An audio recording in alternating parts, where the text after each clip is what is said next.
Visit West Papua, Indonesia's favourite copper mine. I mean colony. I mean territory. Home to idyllic islands, virgin rainforests, indigenous folks, the mighty Fuck. But most importantly, the biggest copper and gold mine in the world. Which is why here at the Australian government, we've done everything we can to help our mates beat the living fuck out of those indigenous folk. The abuse of the Indonesian military has been used by the Free West Papuan supporters. But they fail to realize why we send the military. It is ironically due to the movement itself. It causes chaos in West Papua as the Papuans want more independence and turn violent. So that our other mates can come in and start making the ching-ching. Because if anyone knows how to colonise an island, mine the shit out of it and leave the natives with breadcrumbs, it's us. When we Indonesians let go of East Timor, Australia was quick to exploit the small and new nation for oil and resources, in which we have invaded to prevent communist influence in Southeast Asia due to the growing amount of communists in Southeast Asia, mainly in Cambodia and Vietnam. Criticizing Indonesia for West Papua is hypocritical. And about Australia leaving the natives with breadcrumbs, this is inaccurate and an understatement. Australia has given them more than enough, along with extra benefits just because of their race and ethnicity. They are given free healthcare, free vaccines, free education, free fishing licenses, free hunting licenses, and financial support. Despite this, they contribute nothing but more division, wanting to fracture the nation into 1,000 pieces and contributing 28% of the crime, despite being only 3.3% of the population of Australia. West Papua, a Dutch colony until 1961 when Papuans raised the Morning Star flag, only to be colonised the following year. You criticize us, but turn a blind eye to the Dutch? That is hypocrisy. We invaded it so we could keep away the so-called democracy out of West Papua. Look at East Timor.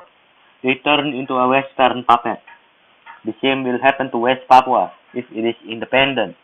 Furthermore, West Papua being independent would only cause more division and tension into the region, without providing any benefit.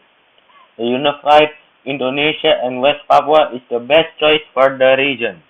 By Indonesia, the world was outraged. Nah, just kidding. 0 fucks were given and the UN rubber-stamped the act of free choice.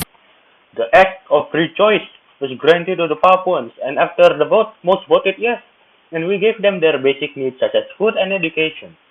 Then what more do they want? We have given them enough, more than in the Sukarno and Suharto era, in fact. A sham election in which a bunch of hand-picked Papuans with guns pointed at their heads voted to become part of Indonesia. If we did not give the Papuans so much and save them from becoming a modern East Timor 2.0, they would not have voted for us, yes? We did not invade them for no reason, but we invaded them so that they would not be exploited by Australia, America, and possibly Europeans such as the British or the Dutch. Australia was there to help too. Remember when 2 Papuans tried to flee to the UN to expose this bullshit? We have given them enough, yes? This is just like how Kosovo wanted independence from Serbia, despite Serbia giving them many basic needs.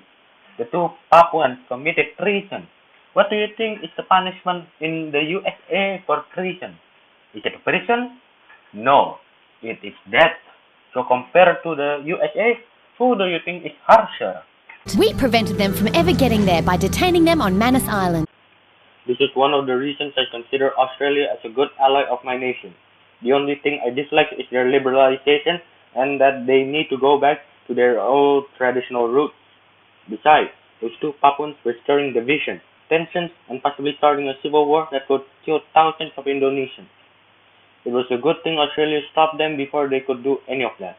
Manus Island, where we still betray refugees to this day. Today, Australia is proud to continue its fine tradition of complicity in West Papua. Here we are chilling with the guy who said the hitmen who assassinated the Papuans' leader are heroes.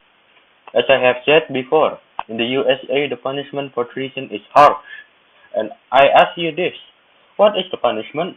And to answer that, the punishment is death. Although we helped train and arm those heroes, so we deserve some credit too. This just proves my statement on Australia being a good ally of Indonesia. But as I have said, the liberalization of Australia is something in which I dislike. Meanwhile, Papuans are enjoying the benefits of Indonesian colonization, like being the poorest people in the country, despite living on one of the most resource-rich lands on Earth. Not to mention decades of murder, rape, disappearances, torture, torched villages. Say they are poor in resource-rich lands, right? Why do you think they are? Because of Indonesia? No, it is because they could not work by themselves in general. Without Indonesia, they would be so much more poor. And also for the murder, who do you think committed them? The locals have done so, did they not? Why blame it on mainland Indonesians? Same goes for rape. And for the disappearances, if you are talking about the Suharto era, don't be surprised. And for the torture, do you think we did it to average citizens? No, we did it to traitors and criminals. For the torched villages, were they caused by natural occurrences? No, wait. They were caused by a Papuan who was complaining about the regional vote due to a candidate cheating. Plus, that video of an Indonesian soldier beating up a Papuan that was actually a Papuan separatist being interrogated due to a weapon he was holding. If you are going to defend a separatist with an illegal weapon, then you would be supporting a terrorist. Also, Indonesia has created thousands of jobs with the modernization of West Papua. Separatists only come from the poor mountain region, who kill construction workers so they can't modernize. Which thankfully you never hear about, since reporters and human rights groups are banned from West Papua. Let me tell you something.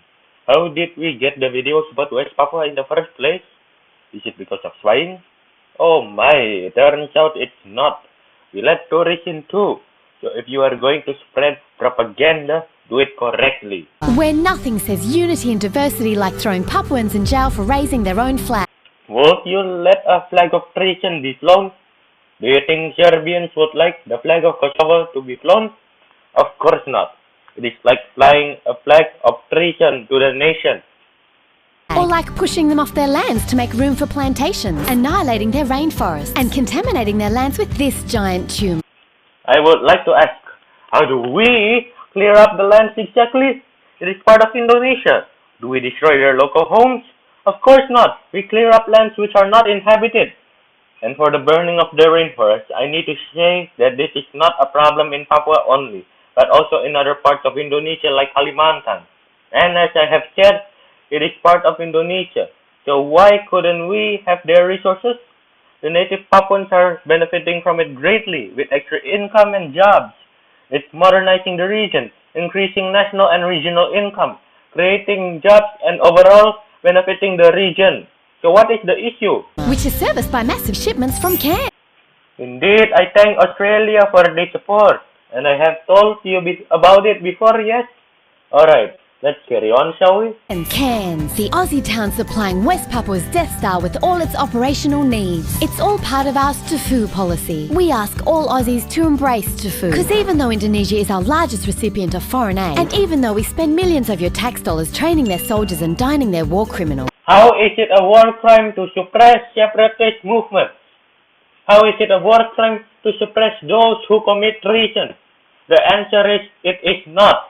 Period. Is it a war crime to suppress ISIS? Is it a war crime to suppress the Confederates in America? This argument is flawed and is encouraging division and terrorism. At the end of the day, we're Indonesia's bitch, which is why we have to apologize to them every time someone here mentions West Papua. Why do you think your nation has apologized? It's because you are encouraging separatist movements in countries. You want Indonesia to be divided? What would happen if Tasmania suddenly wanted independence? Do you want the other nations to support them? Visit West Papua, the country you never even knew we were helping to fuck. Since when was it a country? Keep telling us about this propaganda which brainwashed many, even Indonesians at least. How about you settle China, buying up all your lands and ports first? Authorized by the Department for never mentioning...